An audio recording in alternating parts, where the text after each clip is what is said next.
Let's talk about what robots.txt is and if you even need that on your website.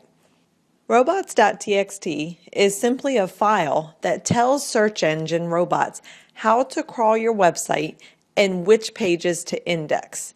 So now we talked about submitting an XML sitemap so that search engines can find all of your pages. However, there may be some directories or particular pages that you do not want search engines to index. And if that's the case, that is when you would use a robots.txt file. But let's say you decide you don't need one. The thing is, you may actually already have one and you just don't realize it. So you want to make sure that it is set up correctly. Because if you have perfectly optimized your website, but have a robots.txt file that tells search engines not to index any part of your website, you will not receive traffic. So this is important to take a look at, and it really only takes a couple minutes. So let's look at this example. This TXT file, it will look something like this. If it has this / right here, this means this file is telling search engines not to index anything on your website. If you simply remove that /, it means they are free to index any page and any directory on your website. So you can see how something so small can make a huge difference.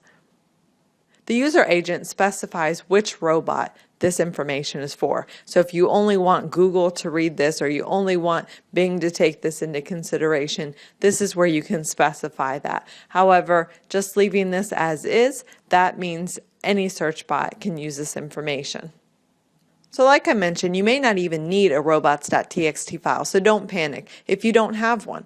But you may want to have one if you have some of that content that I talked about that you don't want anybody to index. Let's say you have a login form, a registration form. Those aren't things you really need indexed in Google, and this is where you can tell Google not to index those particular pages. If you are setting up a website for a client, for example, and you're developing the site live, but you don't want it indexed until it's fully completed, this is where you can tell search engines not to index that site. But of course, once it's up, you want to make sure you go back and change that.